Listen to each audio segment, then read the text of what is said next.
All right, here we go with another Veve Flips or Veve Collectible video. Um, Hopefully you took a look at the video from Saturday night, and if you were looking to pick up a ghost trap, you took the tips.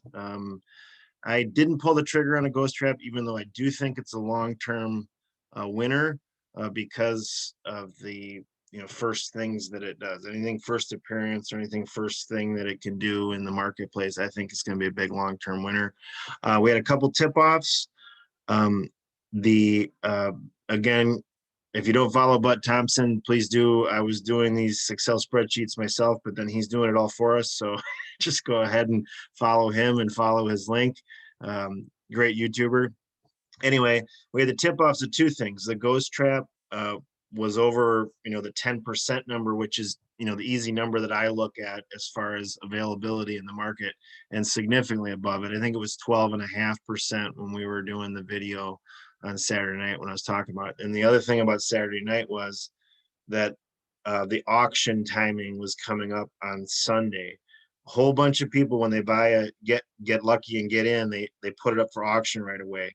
So there's a bunch more that came to the marketplace on Sunday. So we had two strong indicators that we were going to be able to get, cheaper than basically right after the drop day. There, the lowest one was ranging from 900 to 1,000, and I decided not to pull the trigger. Then I didn't get one the morning of, but anyway, wish I would have. And I was like, well, should I buy? Should I not?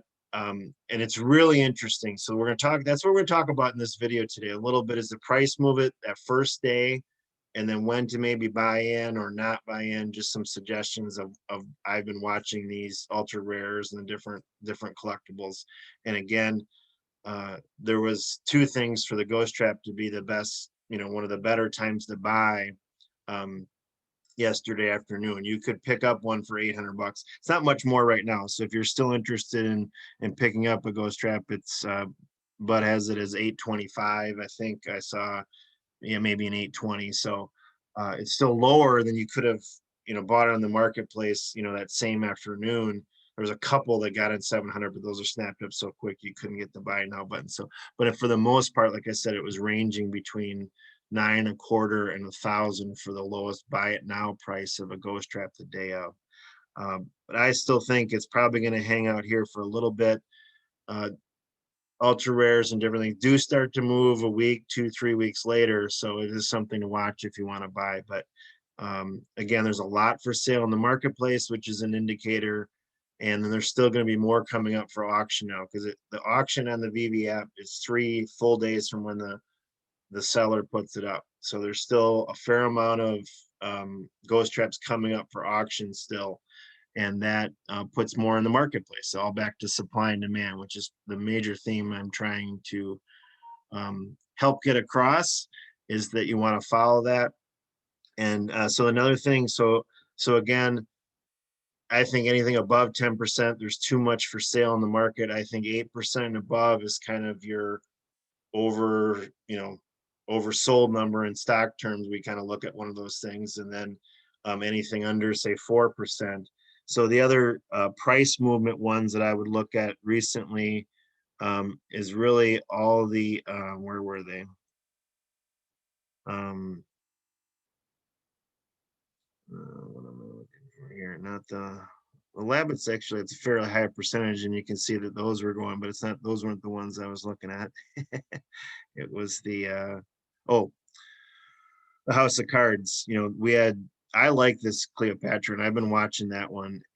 But both of them are over the 10%, and as you can see, they've had a little downward pressure on the price right now. So again, that would be something if you're trying to pick up one of those. It might be coming down a little bit, and you might be able to snag it. Snag one of those if you're looking to. And then if you're looking for things that might be going up soon, that's where I look for stuff under 4%, which I'm not seeing a lot right now, that are very limited supply in the market, except for Blossom here. And as you can see, Blossom has had a big uptick. Okay. These are all pretty low here. This is the group of, I've been trying to accumulate these. I think these are going to be big, and they've been starting to move again. They've moved before and come back or whatever, but these are all pretty low numbers as far as percent per sale. So the other thing, again, the price movement the day of that they come up is pretty exciting to watch if you're a numbers guy like myself. So you'll kind of see. So I want to point out a couple, or the other things to watch are announcements of things. So for example, we have a couple examples on that. I just want to point out, like the Marty's hoverboard. Um, a lot of us were like, oh, I could have picked up really as many as I wanted at 13 bucks or whatever, and it did. And I do think Marty's hoverboard is a long-term one. I did flip 3 or 4 the day they came, the day after they came out, because they came out at night for me, and then so the day after I did, because it was moving quite heavily. And as you can see, it moved up. This is my net number. I put my net number in. So it sold for 89, we'll call it, which was a huge turn. And you can get them for a fair amount cheaper now. Okay, but people were FOMOing in there. It's a momentum play. We talk about momentum plays and stocks or collectibles like this. People were just seeing it go up.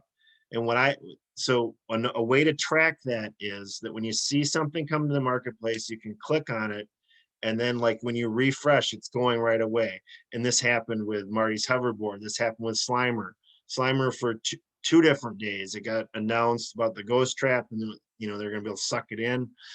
It moved just a whole bunch right then. Boom, you could sell them for way higher than you can get them for now. And that's what I was doing. So you can get in if you're looking for swing trades or flips. These announcements, these types of things, the day of is a day it'll move a bunch, the day it gets launched, and any other announcement type things. Like I said, Slimer was one. The Batman and Robin, they were announced they were moved to first appearance, I believe. Boom. And then they bounce, okay? And the people just, I got to get it. And it goes almost too high, then you actually get it back lower. So if you're looking for a flip, you get in right away, you flip it right away, because they'll actually bounce even higher than what they'll come back and settle to. I love both of these. Marty's, Slimer are two that I'm accumulating. But again, there was just people were willing to pay a lot in a short term, that I'm going to take these type of profits, but still accumulate these, collectibles that I think are going to be long term. I want to accumulate in the portfolio, and that's what I'm using my flips for, is to buy ones that I think are going to be more. So I have more Slimers now and more Martys now. But again, people, because of the FOMO, the fear of missing out, they're just buying them so quickly that you can almost sell them for anything if your timing is right. You buy it, you sell it, you buy it. These were some quick flips. These were some great deals, and I was able to accumulate more gems. Anyway, this is what's been working for me. Watching these sudden price movements. Again, for this tip, one of the tips with this is to look if the buy nows are just going right away. You just can't get them. That means something's up. Okay. And if you want to try a flip, you can. You sometimes can flip these in less than a minute. People, because they're just going so fast, but then it'll stop just as fast. All right. And that's where you saw these. You saw these kind of top out 190-ish on Slimer, 90-ish, 95-ish on Marty. But again, they've bounced back, and so people are sitting there holding them at that price that we're just, fear of buying. And this is not something I'm great at. I'm just, I will tell you, but it's some, because I like, it's going to go. I'll never be able to get it this low again. So it's something that definitely something I've done in the stock market, and then also in this collectible market. So if you're looking for the flips, you look for the stuff that something was, either they're new announced, they got released, or there's something that changed, a catalyst that changed what's going on with that collectible. Anyway, hopefully you enjoyed this. If you like this type of material, be sure to subscribe. I'd love to get your comments on your success and different tips. And I have many other ideas of different correlations to other investing, and that I've been able to bring to the Veve collectible market that I'd love to share with you. But go ahead and share comments with me, and be sure to share with others, subscribe and like, and we'll see you in the next video. Oh, let's go, baby.